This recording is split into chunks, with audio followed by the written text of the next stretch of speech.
Fala um pouco, você então, pelo período, foi logo na pandemia mesmo aí, que foi o grande desafio. Como é que foi passar por isso? Como é que foi empreender nesse processo, né? Que muitas pessoas fecharam as portas e você estava ali expandindo, trazendo a sua mãe para ajudar e criar um procedimento aí de expansão.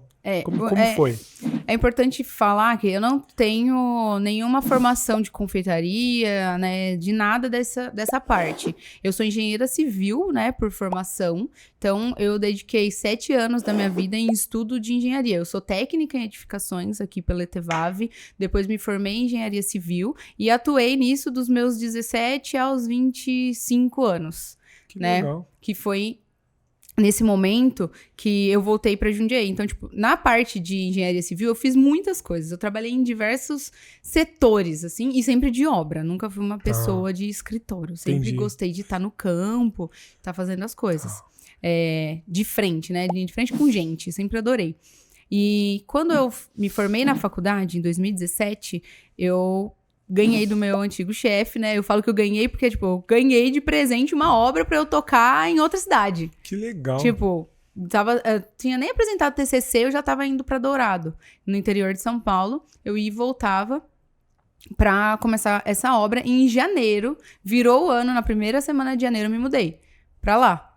Então, assim, eu fiquei 1 ano lá em Dourado, construindo essa extensão do resort, e depois voltei para Jundiaí. Só que quando eu voltei para Jundiaí, eu não tinha faculdade, e eu sempre estudei e trabalhei. Desde os 16, eu comecei a estudar e trabalhar. Desde os 13, trabalhando e estudando, só que, tipo, com 16 anos, foi quando eu comecei a trabalhar e estudar em 2 lugares diferentes. Eu estudava, né? Que era ensino médio num lugar, ensino técnico em outro lugar. E aí foi indo. Quando eu voltei pra cá, eu me senti que eu não fazia nada. Era como se, tipo... Tem tempo sobrando aqui na minha agenda. Porque eu não tinha faculdade. Tipo, em Dourado, não, porque era tudo novo, era uma vida nova, eu tinha muita coisa lá pra fazer. E quando eu voltei pra cá, a gente sempre fez obras de alto padrão aqui em Jundiaí. E condomínio de alto padrão, você tem horário pra trabalhar das 7 às 5. Sim. A gente não pode ficar mais do que isso. Dourado, não. Dourado era um resort que, tipo, não importa a hora que você tá trabalhando. Se você quiser ficar lá, você fica. Então, eu senti que eu não tinha nada pra fazer, sabe? Eu comecei a me enfiar um monte de coisa. E me enfiando num monte de coisa, estudando, eu queria muito aprender sobre autoconhecimento, porque como eu liderava pessoas, eu entendia que eu precisava melhorar pra conseguir melhorar as pessoas que estavam ao meu redor. Top. E eu lidava com pessoas simples. Todas as pessoas eram pedreiro, ajudante, tipo, gente, sim, que me ensinou muito, mas pessoas que eram simples, né? Não era todo mundo formado na faculdade. Não, era só eu, tipo, formado na faculdade. Não que isso signifique muita coisa. Sim. Mas só pra entender como eram cultural, as... né? A pessoa não tem um costume de ler, não busca, assim, Exato. Às vezes tem até uma escolaridade ali, ensino médio, alguma coisa assim, mas não se aprofunda mais, né? Porque a vida traz aquele trabalho pesado, né? E às vezes a pessoa não vai atrás. Não, e aí são realidades diferentes. Então, você aprender a lidar com isso, meu, é muita coisa. Sim. E, tipo, com 18 anos, já tive 6 funcionárias minhas, assim, numa empresa que eu trabalhei. Tipo, eu liderava 6 mulheres. Que tipo, 18 anos. Eu fiquei, meu Deus, como que eu vou liderar 6 mulheres com 18 anos? Ensinar elas a colar tubo de... Vou falar a linguagem popular, cano. Colar cano, eu tinha que ensinar elas, porque a gente fazia uma industrialização da construção civil. Era um negócio totalmente novo. Então, assim, eu sempre tive que liderar pessoas. Aí eu fui começar a estudar mais isso. E como eu não queria que a minha criatividade morresse, porque eu não me achava muito criativa antes. Eu era, né, na minha situação de vida, mas eu queria fazer coisas diferentes. E aí, nessa busca, eu me deparei, tipo, com palha italiana. Por causa do Primo Rico, né? Do Thiago Nigro, que falou que eu estudava finanças, né? Investimento. Top. Aí, estudando investimento com a Natália Arcuri, com o Primo Rico. Foi toda essa galera que foi incentivando. Sim. E aí, nisso, um livro que eu estava lendo, não lembro qual que era, falou que quando a gente faz alguma coisa manual, isso ativa a nossa criatividade. Sim. Então, isso você faz trabalhar a mente, fazer um artesanato. Sim. Mas, tipo, o que eu vou fazer de artesanato? Não tenho a mínima. Eu pensei em empreender com sabonetes. Aqueles sabonetes artesanais, bonitos. Porque minha avó faz sabão caseiro. Ela adora fazer sabão caseiro.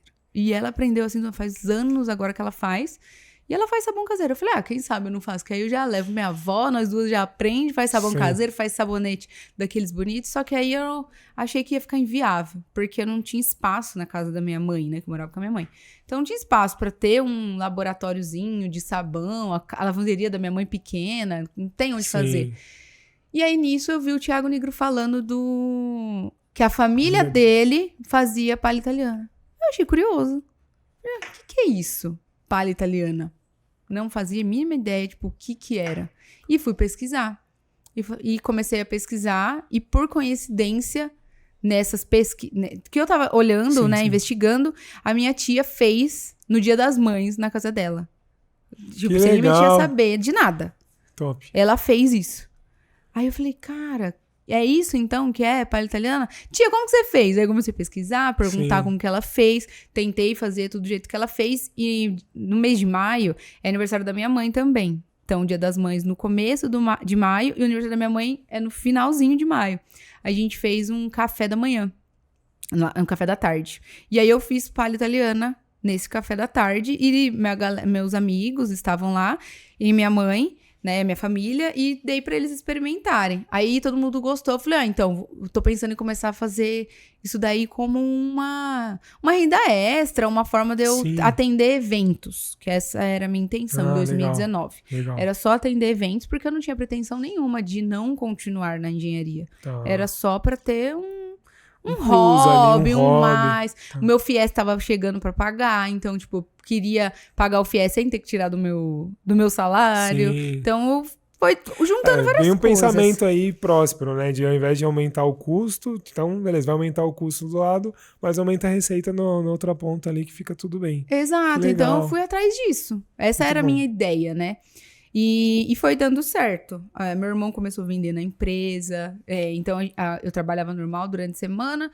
E no final de semana, eu fazia as encomendas e meu irmão levava na segunda-feira. Ou os meus amigos que encomendavam. E aí, eu fui me dedicando, né, a isso. Só que eu mudei de emprego. Eu trabalhei uns 4 anos com esse chefe, que me foi uma escola. Tudo que eu sou, assim, até como pessoa, foi ele que me ensinou, me incentivou, muito por exemplo, não por imposição. Não por imposição, por exemplo. Top. De ver o que ele fazia e, cara, quero fazer igual, quero ser assim. Então, tipo, tudo que eu fui aprendendo, muito, muito, muito do que eu sei, foi graças a ele. E só que chegou um momento na empresa que eu não tinha mais como crescer. E aí ele falou, você precisa ir pra um outro lugar, pra você conhecer coisas novas, tal. E aí eu consegui um emprego lá em São Caetano. E aí eu fui, enfim, não tava feliz nesse emprego. Aí eu ficava semana lá, voltava pra cá, não tava legal. E até o chefe que eu tinha lá, até ele meio que percebeu que, tipo, era... Não tava... tipo, que você gostava mais de fazer doce, sabe? Eu gostava mais da Palhadini, e já tinha esse nome, Palhadini. Ele falou, só que eu não tinha como, tipo, abandonar as coisas. Eu tinha medo, né? Sim. De abandonar. Porque como que eu vou trocar o certo pelo duvidoso? Essa é a grande dúvida, né? E, não tinha. E meu marido falava, não, você não quer? Sai. A gente se vira. Não tinha filho, né? Tipo, mó de boa. Não tinha problema nenhum, cara. Eu falo hoje pras pessoas, vocês colocam pelo em ovo. Porque você mora com muitas pessoas, tipo, querem fazer transição de carreira. Mora com o pai, não paga aluguel. Tem salário. Tipo, não tem um filho, né? Não às tem vezes, filho. Cara, você não tem nenhum problema. Sim. Se você der errado, é só 1 ano da sua vida que você tentou, vamos dizer assim. Você não tem o porquê não tentar. Perfeito. Sabe? Vê bem o seu... Eu falo isso pra vários colegas meus que querem fazer. Vai. Mas eu ainda não tinha coragem de fazer isso, de arriscar, né? E só que em 2020, em março de 2020, eu descobri que eu tava grávida, né? Do Dudu. E, tipo, numa terça-feira. E na quinta-feira eu fui mandada embora. Caraca. E 1 semana depois, lockdown. Tipo, tudo. Sucessão ali de eventos. Foi. Assim, que vai mudando a vida de um jeito inexplicável. Que você não imagina. Sim. Então, eu já tava com Páscoa planejada, porque era março, a Páscoa nesse ano aí ia ser em abril. Eu tinha feito um curso de de Páscoa, porque eu nunca tinha feito. Eu sou assim, eu vou atrás de saber o que eu tenho que fazer, como que é. Eu tento sempre investigar antes de fazer. Mesmo que eu vou fazer e vou errar, mas eu tento, ao máximo, minimizar meus erros, Sim, né? claro. Então, tipo, nunca fiz Páscoa. Eu não gosto de ser simplista. Por exemplo, fazer chocolate é fácil, todo mundo faz. Então, tipo, não é fácil. Então, eu preciso que alguém me ensine. Não gosto muito dessa superficialidade, sabe? Então, eu sempre tento me aprofundar. Só que aí, em abril, era lockdown, eu tava grávida das coisas, eu cancelei Páscoa, cancelei um monte de coisa. Em 2020. Só que chegou junho, eu não tava aguentando mais ficar sem fazer nada, né? Aí eu falei, cara, eu preciso voltar a fazer alguma coisa. Só que eu não tinha iFood, eu não tinha nada. Era só meu Instagram. Porque eu vi em Jundiaí também um outro ponto. Por que eu decidi fazer pele italiana? Porque eu vi que não existia em Jundiaí. Não tinha ninguém focado, especializado. Tinha diversas, como tem hoje, várias docerias que fazem muitas coisas, mas que não tinha um nicho. Top. Então, foi aí que eu vi que, tipo, falei, cara, é mais um sinal. Então, eu preciso fazer esse negócio acontecer. E aí, em 2020, eu falo assim, 2020 a gente poderia ter crescido mais, por exemplo, se a gente tivesse no iFood, tivesse fazendo outras coisas. Eu não podia ter iFood na época, porque eu tinha CNPJ, mas era CNPJ de engenharia. Pra você ter um iFood, você tem que ter um CNPJ de restaurante. Então, eu não tinha como ter iFood, eu vendia só no online mesmo. Eu não aparecia no Instagram. Eu tinha vergonha de aparecer. Eu só tirava fotos, as coisas, era pouco. Aí, nesse tempo, eu fui começando a aparecer. Entendi. Você foi criando essa marca pessoal. Fui começando a mostrar as coisas que a gente tava fazendo. Aí comecei aí. Eu falei, não, agora eu tô fazendo só isso, né? Sim. Eu tenho que fazer um negócio acontecer. Agora é só plano A, né? Não tem mais plano B. Vamos que vamos. A reserva de emergência acabando, o FICOS pra nascer. Meu Deus. Tipo, tem que fazer alguma coisa. E aí foi. E nisso minha mãe também perdeu emprego em 2020, né? Porque um monte de gente perdeu emprego em 2020. Sim, foi bem então pesado. ela perdeu o emprego dela, e aí eu falei, mãe, por que a gente não... Junta as forças aí e vamos pra cima. Eu tô em casa, você tá em casa, que eu morava com ela. Tá todo mundo em casa, vamos fazer alguma coisa, né? E aí, nisso, ela topou e a gente foi.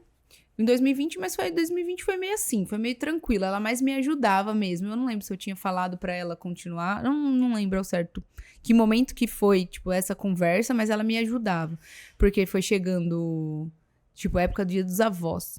Ninguém comemorava essa data, mas na pandemia comemorou bastante. Foi uma coisa assim, um boom, assim, foi muito legal. A gente fez várias encomendas, cestas, essas coisas. Legal. E aí eu precisava de ajuda, que eu não conseguia fazer sozinha. Sim. Então aí minha mãe me ajudou, Dia dos Pais. Aí eu já falei, Dia dos Avós foi legal, já vamos fazer Dia dos Pais também. E eu que entregava. Eu colocava tudo no meu carro, eu que ia entregando. Fazendo as entregas, falando com as pessoas. Era muito legal. Top, muito legal. Top. E aí foi isso que, como começou, assim, a Palhadini. A gente fez nosso primeiro Natal, o Dudu tinha acabado de nascer, ele tinha, tipo, 45 dias no Natal. E eu falei que eu não ia fazer nada, tipo, era pra minha mãe fazer, mas eu tive que ajudar ela. Que a gente pegou umas encomendas, assim, então foi super legal. Só que aí, definitivamente, tipo, em março de 2021, foi quando a gente realmente... Porque, não sei se você já teve isso, parece que veio um boom, daqui a pouco a poeira dá uma... Sabe? Parece que você perde. Sim. Não sei explicar. Então, a gente viveu esse momento, tipo, nossa, foi super legal o Natal. Chegou janeiro, fevereiro, meio de fevereiro, se eu não me engano. Tava meio, tipo, sabe, pra baixo, vamos fazer, não vamos fazer. E aí, em março... Foi decisão mesmo de, tipo, Foi decisão. Tá. Só que aí a pandemia mudou a ótica da Palhadini. Porque era pra ser uma empresa pra eventos. Só pra atender casamento. A gente já tinha até fechado o casamento, porque minhas amigas já confiaram em mim e já fecharam o casamento delas. Só que foi adiado por 2 anos. Exatamente. Como que vivia de casamento, só de evento, de aniversário, uma empresa tinha que se reinventar. Foi o setor que mais teve prejuízo aí, que foi os eventos, né? Todo mundo foi prejudicado. Aí então a gente precisa ir pro delivery. Então a gente precisa atender pronta entrega. Aí começou o negócio. Aí começou o motoboy. Aí meu cunhado também tava em transição de empresa e ficou 45 dias pra mudar de uma empresa pra outra. Nesses 45 dias ele foi o nosso motoboy. Top. Ele era o nosso motoboy, porque ele já fazia motoboy de iFood. E aí ele fazia pra gente também. Então a gente começou. E só no Que Instagram, legal. e foi indo, até que a gente abriu o iFood. E aí a gente foi se inventando. Por isso Que que legal, a que gente legal. não faz só a palha italiana em cubo, por exemplo. Porque é um produto difícil de você fotografar. É um produto difícil de você despertar desejo. Nisso, a gente inventou as tortas de palha italiana. Retangular. Você tem assim, ó, pegando o que você tá falando aqui, pra quem tá assistindo a gente, vai entendendo o processo, porque às vezes você escuta uma história inspiradora como a sua, que é muito legal, tipo assim, pegou uma oportunidade e passou por um perrengue ali, foi aprendendo a fazer o processo. Mas a primeira coisa é quando você fala de nichar o negócio. Isso é muito top. Então, tipo assim, porque uma das dores de muitos empresários e empresárias é querer vender tudo pra todo mundo. Uhum. Então, tipo assim, já teve outras pessoas que vieram aqui e a gente comentou sobre isso. Tipo, que é um ponto, tipo, mas quem que é o meu cliente? Meu cliente compra tudo, ou meu cliente é todo mundo. Eu tenho que ter vários produtos ali e às vezes a melhor solução é você ir nichando, porque você começa a ficar numa posição de evidência, que nem aqui em Jundiaí, na região, você... não sei se hoje tem outras empresas nesse segmento, mas você é muito específica e construiu até uma consciência de marca, posso dizer isso. Por exemplo, eu não conhecia palha italiana tão fundo depois que a Gabi começou a ter contato com você e tal. Então aí, tipo, legal, pra mim era só doce de festa, assim, tipo, não era um negócio que você poderia consumir... sei lá, todos numa os dias, tarde, né? tipo assim, tô com vontade de comer palha italiana. Entendeu? Então você vai criando uma consciência no público e isso é muito incrível.